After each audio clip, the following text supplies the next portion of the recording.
कई कई माताएं बड़ी चतुर होती है, तीर्थ करने जाती है तो साथ में कपड़े ले जाती है दान करने के, तो कुर्ता तो दे देती है एक पंडित जी को, धोती दे देती है दूसरे को। समझना जरा, ये भी बहुत ध्यान देने वाली बात है, ये कोई साधारण नहीं है। बहुत बहुत चतुर चतुर माताएं होती हैं। टोपी दे देगी एक को, साल दे देगी एक को। अब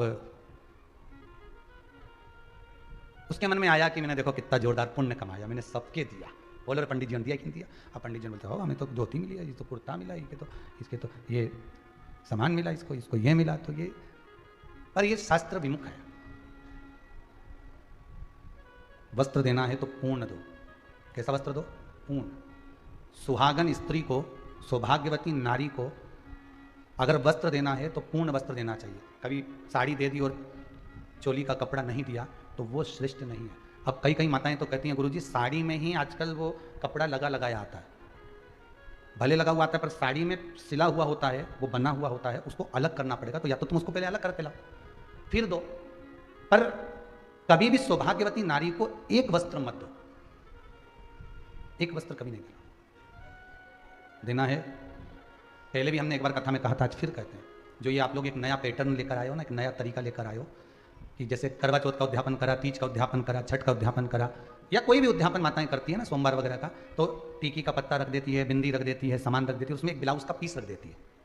दोष है।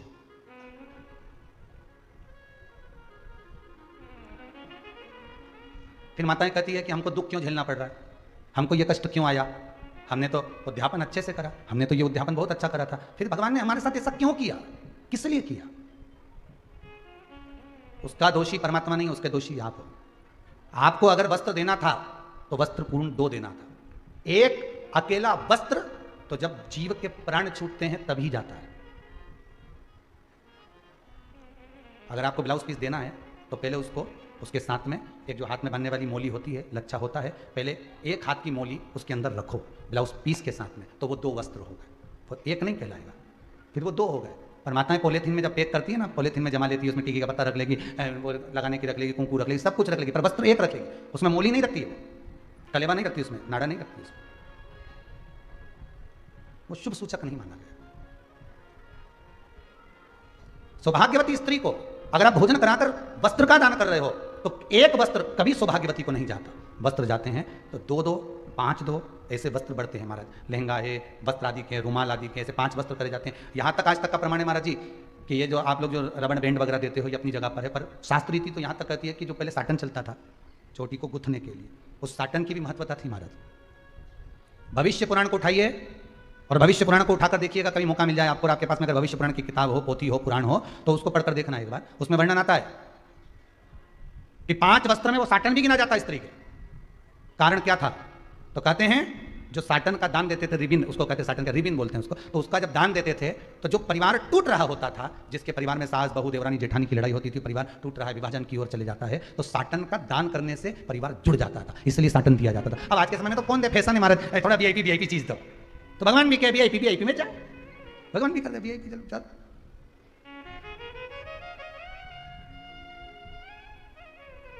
अरे क्यों पुराणों में लिख दिया कि बांस की डलिया में अनाज रखकर, सुहाग सामग्री रखकर ब्राह्मण को जब भोजन कराते हैं तो उसको बांस की डलिया, आपने पढ़ना, उसमें लिखा है, आपके पास में तो किताबें होंगी उपवास की, बांस की डलिया में सामान रखकर दीजिए। बांस की डलिया, यहां लिखा नहीं कि प्लास्टिक की डलिया में पैक कर दो, यहां बांस की डलिया लिखिए। बांस क्यों? क्योंकि बांस शुभ कार्य का सूचक होता है।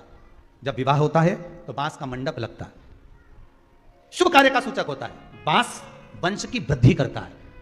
उद्यापन करने वाली नारी बांस की टोकरी में, बांस की पिटारी में सामान रखकर जब सौभाग्य का देती है, तो जैसे बांस की टोकरी एक दूसरे से गुथी होती है महाराज, और उस बांस के छोटे छोटे से रर्रे निकले होते हैं, हल्के से ले तो वो चुभ जाते हैं, उसी तरह जो दूसरी बांधाएं आती है बांस की टोकरी, उसको दूर भगाकर अखंड सौभाग्य प्रदान करती है, इसलिए बांस की पिटारी लिखी गई है।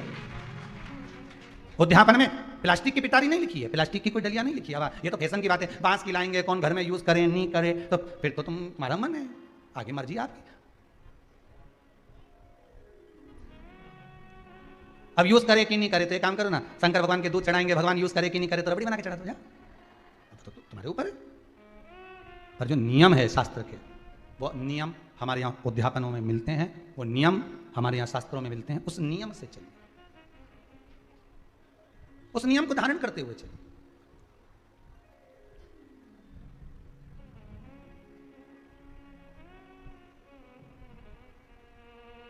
और उस नियम को जब धारण करते हुए चलोगे तो जीवन का एक सुख प्राप्त होगा, जीवन का एक आनंद प्राप्त होगा।